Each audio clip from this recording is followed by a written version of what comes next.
सुमन अपने पति रोहित से थोड़ा घबराते हुए बोली, सुनो, मुझे तो साड़ी चाहिए, भाई की शादी है। सुमन की ननद कविता बीच में बोली, साड़ी चाहिए? अगर तुम मेरी ले लो, मेरी बहुत सारी साड़ियां रखी हैं जो मैं पहनती नहीं हूँ, वो तुम ले लो। सुमन ने अपने पति रोहित की तरफ देखा और बोली, नहीं दीदी, यह दिला देंगे, आप परेशान मत होइए। कविता ने सूट की सिलाई करते हुए बोली, अरे जब मेरे पास इतनी साड़ी है तो तुझे बाहर से क्यों खरीदनी है? सुमन ने रोहित को अलग कमरे में आने का इशारा किया और खुद भी दूसरे कमरे में चली गई। रोहित के कमरे में पहुंचते ही सुमन बोली, आपकी दीदी को इतना समझ नहीं आता है कि मैं नई साड़ी मांग रही हूँ, वो मुझे अपनी पुरानी साड़ी पकड़ाने में लगी हैं। तो रोहित सुमन को आंखें दिखाते हुए बोला, अगर दीदी तुम्हें साड़ी दे रही हैं तो इसमें बुराई क्या है? और वैसे भी तुम्हें शादी में इतनी महंगी बनारसी साड़ी मिली थी, वो कहाँ है? सुमन रोहित की तरफ देखते हुए बोली, जो मुझे साड़ी मिली थी वो तो सब लूट ली गई। जैसे ही मैं इस घर में आई तो सब उन साड़ियों पर लिपट गए। यह मेरी है, यह मैंने दी थी, मैंने बांध दी थी। जेवर भी अपने सबने अपना अपना वापस लिया था और मेरे घर में आते ही वह सारा जेवर भी उतरवा लिया गया था। मेरे पास अब वही साड़ी है जो मुझे घर से मिली थी। अब मैं अपने भाई की शादी में बस अपने मायके की साड़ी ही पहनूंगी, तो सब मुझसे पूछेंगे नहीं कि ससुराल की साड़ी कहाँ है। वो जो इतनी सारी मिली थी और जेवर कम से कम जो कंगन चढ़े थे वो तो मेरे पास होते, और मंगलसूत्र के नाम पर मुझे आर्टिफिशियल मंगलसूत्र दे दिया गया। यहाँ सब लोगों ने दिखावे का सामान दिया था जो वापस ले लिया था। तुम बताओ मैं क्या करूं? कैसे भाई की शादी में जाऊं? बताओ मुझे। रोहित बड़े आश्चर्य से सुमन की तरफ देखकर बोला, लेकिन सुमन, मैंने तो 5 लाख रुपए दिए थे दीदी को तुम्हारे लिए कपड़े और हल्की फुल्की ज्वेलरी लेने के लिए। देखो, मेरी इतनी तो हैसियत थी नहीं कि मैं तुम्हें बहुत भारी ज्वेलरी बनवा कर देता। लेकिन अच्छा रुको, मैं दीदी से बात करके आता हूँ। दरअसल रोहित के मम्मी पापा नहीं है। कविता और रोहित, बस ये दोनों ही अपने परिवार में। कविता की शादी उनके चाचा चाची ने बहुत कम उम्र में करवा दी थी, और शादी के बाद से रोहित अपनी बहन कविता के साथ रहता है। सुमन और रोहित की शादी भी कविता ने करवाई थी। कविता ने एक माँ होने के सारे फर्ज निभाए थे। रोहित भागता हुआ अपनी दीदी के पास गया और बोला, दीदी, मुझे आपसे कुछ पूछना है। रोहित इससे पहले कुछ बोलता, कविता उस पर बरस पड़ी, जैसे उसे पहले से पता हो क्या होने वाला है। हाँ, तूने मुझे सुमन के कपड़ों और गहनों के लिए 5 लाख रुपए दिए थे। वो सारे रुपए तेरे जीजा जी से बोलकर बैंक अकाउंट में डलवा दिए, जिससे कि जब जरूरत पड़े तब तू निकाल सके। और तू पूछेगा, जब तूने सामान खरीदने के लिए पैसे दिए थे तो मैंने सामान क्यों नहीं खरीदा? तो मुझे तेरे जीजा जी ने समझाया कि गहने और साड़ी तो सुमन के घर से भी मिलेंगे, फिर इतने सारे यह सब का क्या करेंगे? और अगर पैसे बैंक अकाउंट में पड़े रहेंगे ना, तो तुम दोनों के ही काम आएंगे ना। कविता रोते हुए बोली, लेकिन उसने तो मुझे तुझे मेरे ऊपर भड़का कर भेज दिया और तू भी भड़क कर आ गया। अभी तक बस सुना था कि शादी के बाद भाई पराए हो जाते हैं, लेकिन आज मैंने देख भी लिया। और कविता तेज आवाज में रोने लगी।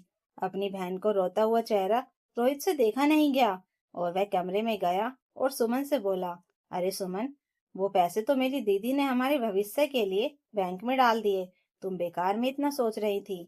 सुमन रोहित की तरफ देखते हुए बोली, तो अब दीदी के अकाउंट से कुछ पैसे निकलवा लो और मुझे 2 साड़ी दिलवा दो, और ज्यादा कुछ नहीं, एक हल्की सी चैन, जिससे मैं शादी में जा सकूं। रोहित ने सुमन की तरफ देखा और बोला, देखो सुमन, अभी हम कुछ नहीं खरीदेंगे, अभी पैसे बचाते हैं, और जब धीरे धीरे बहुत सारे पैसे इकट्ठे हो जाएंगे तो मैं तुम्हें साड़ी दिलवा दूंगा, और अभी के लिए तुम शादी में दीदी की साड़ी पहन लो। सुमन गुस्से से रोहित से दूर होते हुए बोली, मैं भाई की शादी में किसी की उतरन नहीं पहनूंगी, समझ गए? या तो मुझे नई साड़ी दिलवाओ या मैं शादी में जाती ही नहीं। रोहित सुमन की तरफ आंख निकालते हुए बोला, मेरी दीदी की साड़ी कोई उतरन नहीं है, दीदी की साड़ी बिल्कुल नई जैसी होगी। सुमन अपनी आवाज थोड़ी तेज करते हुए बोली, उतरन तो उतरन ही होती है, चाहे वो नई हो या पुरानी। एक तो उन्होंने तुम्हारे सारे पैसे अपने पास रख लिए, ऊपर से डकार भी नहीं ले रही हैं। रोहित से अपनी बहन के खिलाफ एक शब्द भी बर्दाश्त नहीं हुआ, और उसने सुमन के गाल पर एक जोरदार थप्पड़ मार दिया। थप्पड़ लगते ही सुमन का कान सुन हो गया और उसे आसपास की आवाजें आनी बंद हो गई। रोहित सुमन को घूरते हुए बाहर चला गया। थोड़ी देर में कविता कमरे में आई और बोली, देख लिया तूने भाई बहन का प्यार। मेरे खिलाफ उसके मन में जहर घोलने की कोशिश कर रही थी, देख लिया, वो जहर तेजाब बनकर उल्टा तेरे ऊपर आकर गिर गया। कविता ने सुमन का मुंह थोड़ी के पास से पकड़ते हुए बोली, वो मेरा भाई है, जैसे मैं कहूंगी वो वैसा ही करेगा, तो आगे से अपना मुंह बंद कर रखना, समझी। और सुमन के मुंह को धक्का देते हुए बोली कविता जाने लगी तो सुमन पीछे से बोली, इतने भी पाप मत करो कि जब घड़ा फूटे सब फैल जाए, कुछ समेट ना पाओ, क्योंकि अगर आज मैं नहीं बताऊंगी तो एक ना एक दिन तो इन्हें सच पता चलेगा ही, और जिस दिन पता चलेगा सोचो उस दिन तुम्हारा क्या होगा। कविता पलट कर आई और सुमन की चोटी खींचते हुए बोली, मुझे धमकी दे रही हो? अपने एक देवर की भी इस तरह शादी कर चुकी हूँ, और आज तक तो उसे कुछ नहीं पता चला, तो इसे कैसे पता चलेगा। और अब चल, बर्तन पड़े हैं उन्हें बांझ, और शाम के खाने की तैयारी कर। और हाँ, कुछ करने की कोशिश भी मत करना, और कोई जरूरत नहीं है शादी में इतना पहले से जाने की। रोहित के साथ शादी के दिन जाना और आ जाना, ऐसा तो है नहीं कि तुम अगर जाओगी नहीं तो तुम्हारे भाई की शादी की रस्म नहीं होगी। अब चल। सुमन को बाहर की तरफ धक्का देते हुए वो कमरे में चली गई। सुमन रोते हुए रसोई में गई और काम करने लगी। रात में रोहित वापस आया। उसने शराब पी रखी थी और बहुत नशे में था। कविता रोहित के आते ही रोने लगी और बोली, भाई तू बस 5 साल का था जब जब से मैंने तेरा माँ और बाप दोनों बनकर ध्यान रखा है। चाचा चाची तुझे कुछ कहते तो मैं तेरे सामने खड़ी हो जाती थी, लेकिन देखा ना, यह कल की आई लड़की मुझे बोल रही है कि मेरा तेरी कमाई पर कोई हक नहीं है। मेरे बच्चे, तू एक काम कर, इसे लेकर यहाँ से चले जा। अब तुझे अलग रहना है, चले जा इसे लेकर यहाँ से। रोहित अपनी बहन को रोता देख गुस्से में आ गया और उसने रसोई की दूरी 2 कदम में पूरी कर ली। रोहित रसोई में गया और देखा कि सुमन नीचे बैठी खाना बना रही थी। रोहित सुमन के बाल पकड़कर खींचते हुए उसे रसोई से बाहर लेकर आया और कमरे में लाकर जमीन पर पटक दिया, और जैसे ही वह गिरी तो उसे लाते मारनी शुरू कर दी। रोहित उसे मारते मारते बोल रहा था कि तू हम भाई बहन को अलग करेगी? तू होती कौन है हम भाई बहन को अलग करने वाली?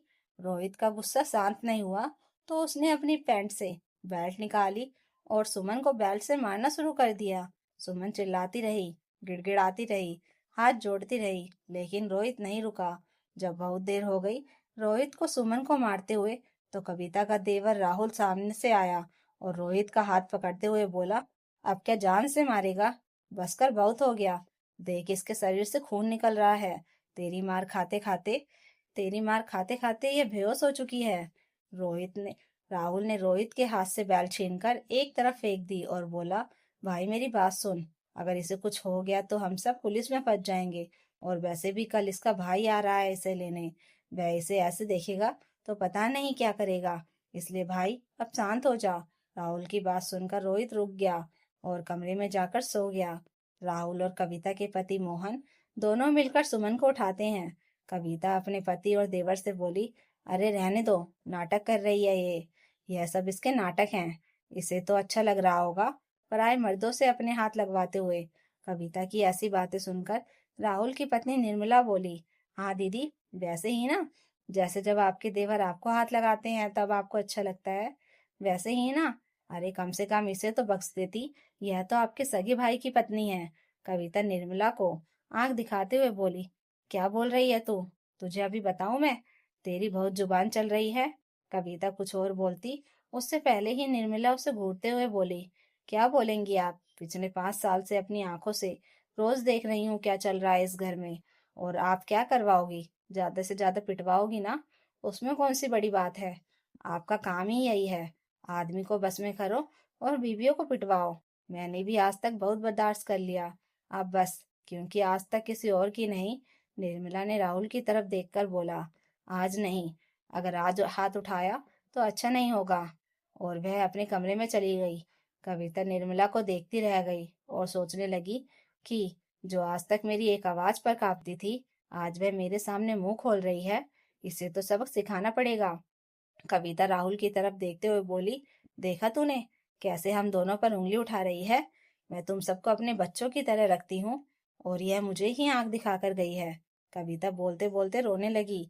राहुल और मोहन सुमन को उसके कमरे में ले जाकर लिटा देते हैं और निर्मला उसके शरीर के घाव पर दवाई लगाने लगती है। क्योंकि राहुल डॉक्टर है तो उसने सुमन को इंजेक्शन भी लगा दिया जिससे उसे जल्दी होश आ जाए। रोहित भी अपने कमरे में जाकर बेड पर लेटते ही सो गया। उसे आसपास की कोई खबर नहीं थी।